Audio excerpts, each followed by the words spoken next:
Got the Fire with Firebelly, and I'm so excited today to welcome our client, our friend, and a Firebelly fan, Dusty Howe. Thanks for having me. Appreciate it. You're welcome. Yeah. A little bit about Dusty. He's the National Sales Director for Upland's Sours division. You got it. He's the former District Manager for World-class beer. World-class Beer, which is the luxury division of Monarch. Correct. He's worked for New Balance. I have. He's a highly demanding and intense yoga teacher. Sometimes, yeah, absolutely. And a classically trained guitarist. That as well. It's been a while, but yes. So you could say he's got the moves and the grooves. I do. All right. Bada bing.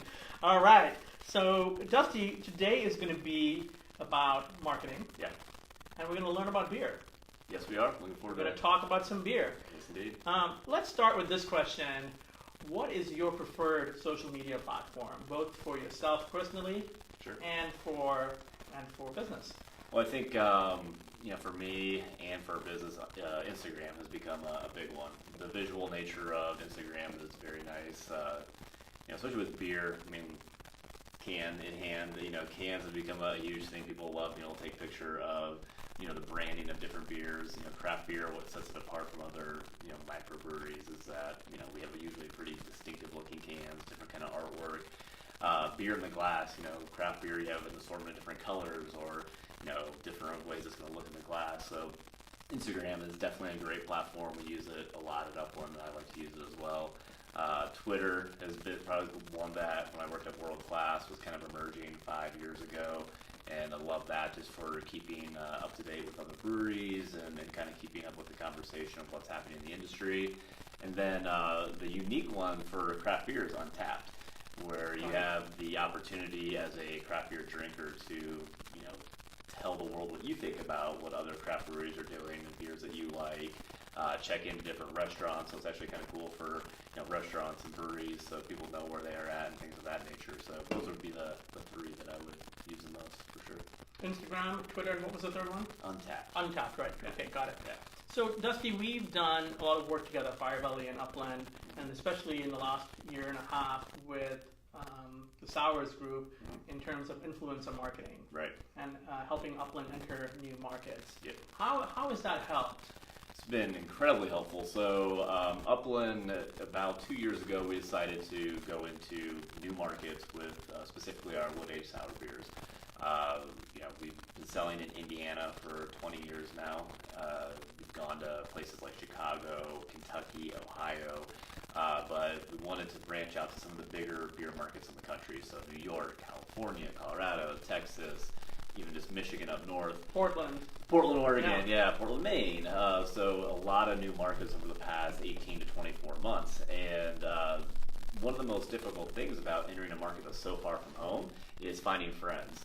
And what we needed to do is be able to find the people that would be vocal about what we're doing as a brand, who are passionate about wood-aged sour beers in general, and who we felt like would help build us up, because I don't have a sales rep in each one of those markets. Right. So that's one of the challenges. Like, how do we get out, make a name for ourselves, but with a limited amount of touch point?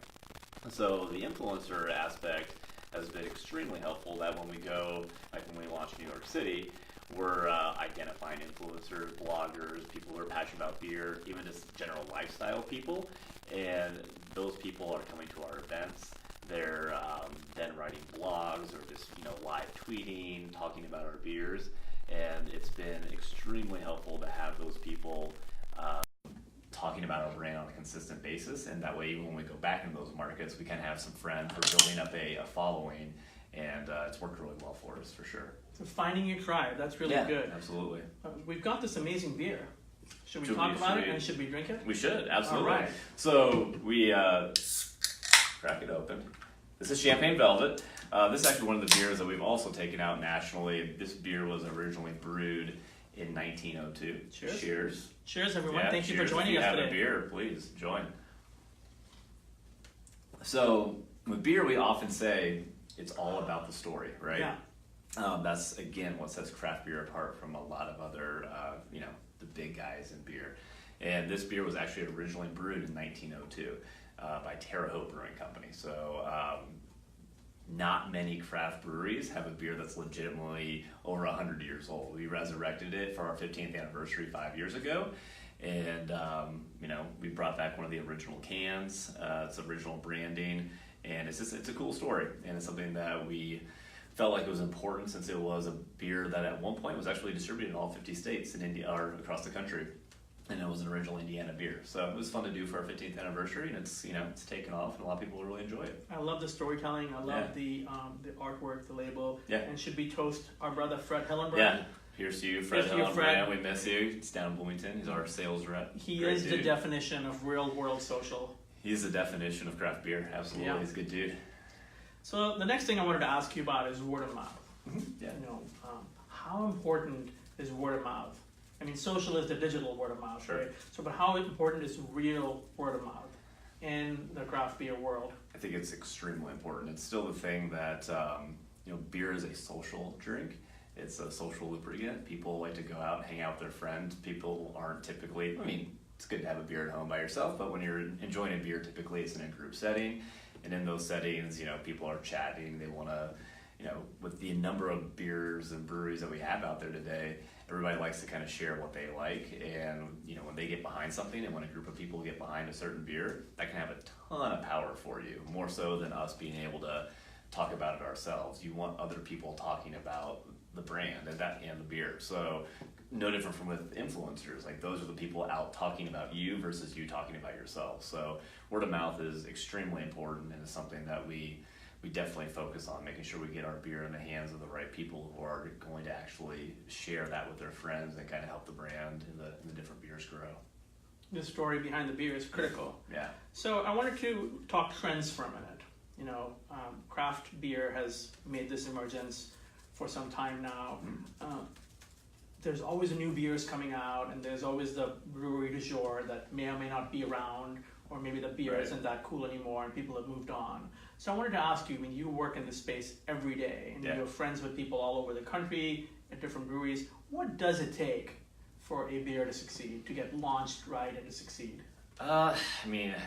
Quality's there's gotta be some element of quality. You have to have a beer that is, stylistically, like IPA is always kind of your safe bet, right? But it's also the hardest thing to break through. Hazy IPAs right now are kind of a big thing that people are going to, and you see some brands that have literally built their entire brewery off of a style of beer. Sours for us to a certain degree, we were one of the first ones to start making traditional Belgian style wood aged sours, which is a long process. Most of these beers take 6 months, year and a half to make. And when you have some authenticity behind what you're doing, and you're able to say, we're doing this because, and you're making liquid that's good, then I think typically you have at least the germ of the idea that hopefully gets something to take off. I've been trying to predict what's going to happen in this industry for the past 5-6 years, and it's a very hard thing to predict. You don't know. Cans are a great example. There were 3 years ago, if you went to a liquor store, there was a door dedicated to cans. Now, everything is almost cans, and it's we've shifted away from bottles. So it's not just the beer itself, but it can be package type as well. So you've really got to be in touch with your consumer. And the thing that craft breweries have is we do have a touch point, typically our bars, that are very close to our consumers. So we get that direct feedback, and that's where your own premise is what we call it, your own brewery. If you have a tasting room, or for us, we have restaurants, you have that ability to actually really listen into the customer, and those conversations are, we use that. What they're telling us and what they're excited about is what we typically try to, go toward next, and you get a lot of information that way, for sure. And so what I'm also hearing in between the lines that your success also has direct correlation with your model. Yeah, absolutely, for sure. It's that the model that we've built for the sours sours are still kind of a niche part of the market. I don't think IPA is always going to be the thing that kind of defines craft beer. But that's what has kind of allowed us to go around to some of these bigger craft beer markets, is that they're passionate about some of those nichier things. And since we do it well, and we've been doing it for a while, and people used to trade for our beers. That was something, you talk about word of mouth. At one point, 6-7 years ago, the way we found out that our beers were good is that we had beer traders from across the country who were trying to get our beers, and they were trading the stuff that they had locally and couldn't get, and swapping. And that's kind of the fun thing about craft beers. You can't get everything that you want in your home state. Like, it's still, it's almost like sports teams. If you want to see them, you got to sometimes go and find the place where you can see them, or like following a band around. You have that kind of crowd and audience that's that attentive to what you're doing. So the model for us, where it's still just small drops. It's not like we're Sierra Nevada or someone like that who every shelf and every store you go to you see our beer. It's still a very small number of like restaurants that we handpick, bottle shops that we handpick, working with distributors who really know their area and know where we can fit in, and then we go and we execute that way. So, yeah. And so that, it sounds to me that both from a marketing standpoint and a product with liquid development standpoint, Right. There's a tremendous urgency and need for agility. You've got to be able to hear what the customer is saying. Absolutely. And put that into action. Yeah, it's if you're a brewer, obviously there's things that you're excited about brewing, and you have to stick to that that ethos in your brewery. Like, you don't want to just go and chase trends, but at the same time, like I said, if you have the opportunity to hear your customers and they're that close to you, you have to listen to it to a certain degree. I mean, I know for us as a brewery, when the hazy IPA movement kind of like popped off and people got excited about it, at first we're like, well, we do sours, we do more Belgian style, but at some point you're like, well, people want this, so we brew good beer. We should capitalize and offer something. It doesn't have to be the backbone of what we do, but by all means, you want to offer a full experience for your customer. And that's the thing that craft breweries have the ability to do, is have a plethora of different styles, a plethora of different options that people can come and try. And that's why you hopefully have a wider audience for your brand, is that you can hit a bunch of different palates. You might have someone who says they don't like beer. It's one of our favorite customers. They'll have someone who comes in like, yeah, I just don't like beer. Like, well, have you ever had a sour beer before? This is very, very different than drinking like what we're drinking right now. So you can completely change the perception of what beer is to somebody. And then that person, if you give them that really good experience, then that's where you kind of come back to word of mouth. They're going to go out and tell their friend who also says, I don't drink beer. Well, have you ever had this before? And it grows, what we are as a company, and really craft beer in general. That's what we're, all these breweries. It's one of the most collaborative industries out there. There's no secrets. Like you said, we have a lot of friends across the country. Yeah. One of our first things we do is just go hit up breweries when we go into a town and go see what they're doing. And everybody's willing to share their secrets. Like, we'll go into every brewery we go into, they're here, try this, and here's how we did this, and here's how we did that. There's literally no secrets at all, because you can't, no one's gonna completely replicate your product. There's still just it's like food, right? Like a chef, you can't make exactly what a chef makes. They can tell you what they did, and you can try to make your own version of it. So yeah, it's really exciting to be in a industry where you're able to go and collaborate like that, and it's I don't know, it's different. It's very different from anything else I've done. Not to mention the power punch that you get from being involved with another brewery, Yeah. and the power punch that they get from being involved with you. Hey, Sure. this is, there's some There's substantive. Yeah, there's brands that like kind of intermingle. It's no different from like, I'll go back to the music analogy. A band goes on tour, who's opening for them? Well, Right. that band that's opening for them is probably an intermixing of an audience, right? And that's what we're finding. So we started doing collabs with breweries across the country. We just released a beer with Cascade out in Portland, Oregon, which you would think, an Indiana brewery and one in Portland, Oregon. Like, how's that even happen? Well, it happened because we both started making wood age sours around the same time. We've got a very similar process. We both like to use whole fruits. And there's, festivals across the country that we go to. We started talking, and one thing led to another, and also we're making a beer together. And that, now when we go out to Oregon, people know Upland a lot more intimately because they've had one of our beers that were made with one of their favorite breweries. And so it's a good way to, again, grow your audience and find a way to market in a unique way that most brands, if you go and start selling it at a different spot, you're not collaborating with someone, you immediately have competition. In the beer world, that collaboration is very, very unique.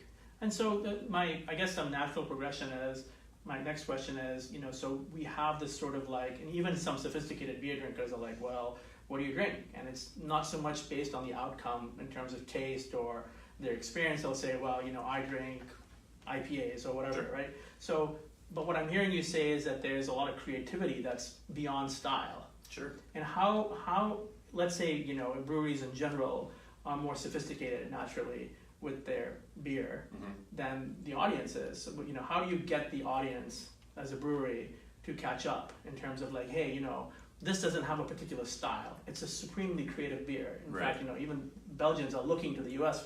for inspiration now. Like, how do you educate that audience?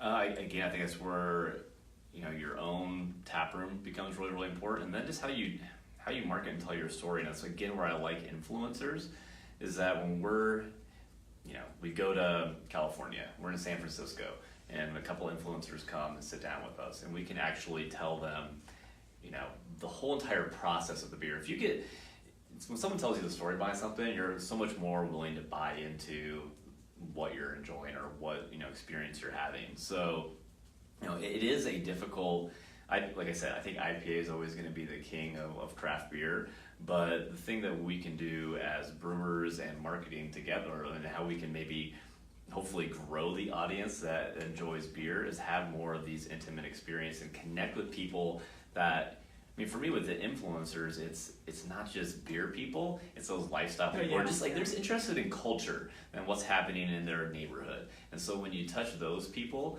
and those people start talking about your product in a way that's like, this is more than what, you know, you might think of as beer. And this is a beverage that, while you maybe have said, well, I'm a wine drinker, I'm a cocktail drinker, people like to kind of self-identify with, you know, what kind of drink they like to have. The goal for us is to take some of those people and convert it, because if you're just talking to beer drinkers all the time, you're essentially talking in a vacuum, and you're not doing what marketing is supposed to do, which is grow your audience. Grow the market. Yeah, grow exactly. the market, exactly. So that's why I think influencers are just, it's a really exciting, you know, area to dive into that, you know, we're going to continue to explore. And, you know, for me, the goal is not, like I said, just talking to beer bloggers. I want to talk much more globally and talk to people who are just like, hey, I don't like beer. Prove me wrong. Like, that's one of the most, talk to any like brewer who like really loves their job. That's their favorite customer, is the one who's like, hey, I don't like beer, because we love trying to convert them. It's fun. Yeah. Yeah. I've actually heard in the Upland tap room, I've heard someone say, I'm here with the group, but I don't really like beer. And I've heard the bartender say, hey, this is like, sours are like beers for wine drinkers. Sure. You know, they're creative, they're fun, they've got lots of flavor profiles. Yeah, the process is much more akin to wine. I mean, it's aged in big oak foeders, so you come to the wood shop or sour brewery, it looks a lot more like a winery. Yeah, You have it's a beautiful room. 400 wine barrels sitting along the wall, all of which we got from Oliver Winery down the street. It's how our whole entire program started, which is, you know, that in and of itself, we go back to the collaboration thing. We literally traded 3 cases of beer for 2, you know, wine barrels, which wineries use a couple times. After that, it's a perfect time for us to use it as just a fermentation vessel. We're not trying to extract wine flavors. We're just using it to ferment the beer. And so again, a story where collaboration takes place, and that's where it allowed us to start making that style of beer, which is what defines us today. So with Indiana now having 130 breweries, something like that, you know, I think as a market we've grown significantly. Sure. Our beers, whether it's Three Floyds or Upland, are available in so many more markets. What's next what do you see coming down the pike for beer drinkers in Indiana? I think you're going to see a lot more just kind of neighborhood breweries. I think what we've found, we're approaching, I think, 6,000 breweries now, if not more, in the U.S. alone. So everybody's really kind of had to find a niche. And the odds of you opening up a brewery tomorrow and being distributed across the country are probably 0 at this point. I guess it's not really there. So what that offers is smaller breweries who are doing more creative things, who I hope are doing more things kind of like what we do with sours, which, you know, a sour is completely, you know, the fermentation process takes a lot longer. It's a completely different experience. And the more people, I think more breweries that open and try to do things like that really offer something that sets themselves apart from a typical, like, I'm going to go in and there's a lager, there's an IPA, there's a stout, there's a whatever. The more creative that people can get, that and kind of serving little tiny areas, the more they're going to find a model that really works for them and is sustainable. So I think that's the toughest thing right now is that with all these breweries, there's always that question like, have we peaked? Like when is this going to, when is this all going to come to an end? But what's cool is that being that neighborhood spot it allows people to really feel like they have a home away from home. And that's something that craft beer offers as well as any other business right now in terms of local businesses. Hey, Dusty, I do have a question from a viewer on Facebook Live. I can cut it and ask you. Yeah. How do you handle trolls who jump on Upland on social media?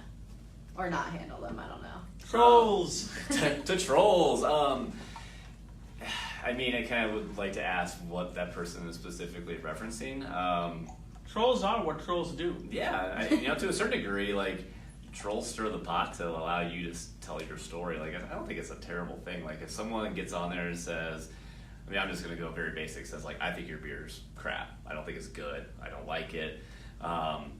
We can actually ask that question back. Why? Like, why don't you like it? Tell us what it is that you aren't a fan of. And, we found that engaging people who are being trolls, if you will, maybe they are actually could be one of your biggest advocates, because if you actually engage them and you're not scared to say like, well, here's why we do what we do, here's why. Another big one's like, your sours cost $25 for a bottle. What the hell? Like, that's crazy. And it's like, well, okay, let's tell you why. Like, this beer takes over a year to make. We're using whole fruits from a local farmer who we have down the street, and it's not just, no offense to Champagne Velvet, but this beer takes 5-6 weeks to make, and we're turning it out. That $25 beer is a different experience, and it's for a different occasion too. That's the fun thing about a lot of different craft beers is this might be your lawnmower beer, your Sunday football beer. Sours might be a nice meal or a date beer, or whatever it might be. There's anniversary beer, whatever it might be. So I fully am happy with engaging that audience. I think it's important to do so. For sure. Is there any feedback from the person that asked the question? Is there a follow-up question? No, that's all. That's all. Cool. Thanks for your answer, Dusty. Absolutely. So Dusty, who do you follow? What do you like to follow on social personally? Who gives you inspiration? For me, it's the people who I've met in the industry that I really, really enjoy.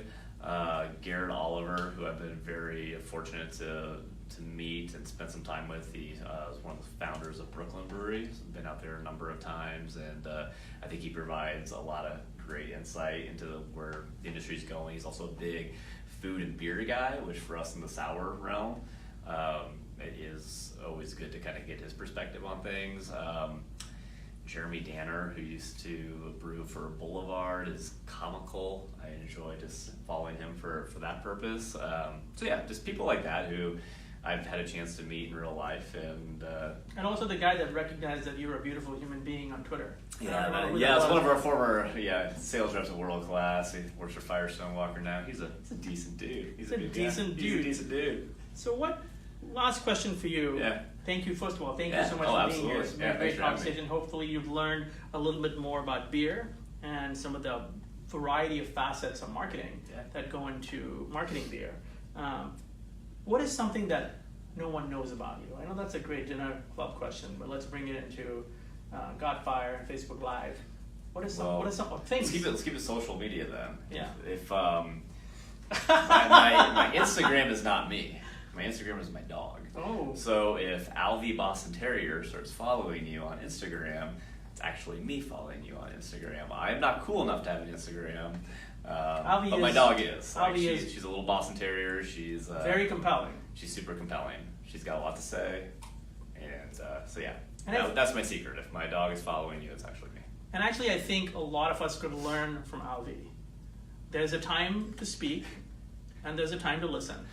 True. And a lot of us could listen more. I think so. I agree. So, yeah. All right. Well, thank you so much. Yeah. We're so excited to bring you this excellently somber and calm presentation today. Thank you very much, Dusty. Yeah. And I want to recognize everyone who's helped today. Lexi, shooting and making everything amazing. Taylor for producing. Kelly for transcribing secrets again. And Alex for helping with the lighting, Alex Johnson. So thank you, everyone. That's a wrap. Thank you. We'll see you soon. Cheers. Thank you.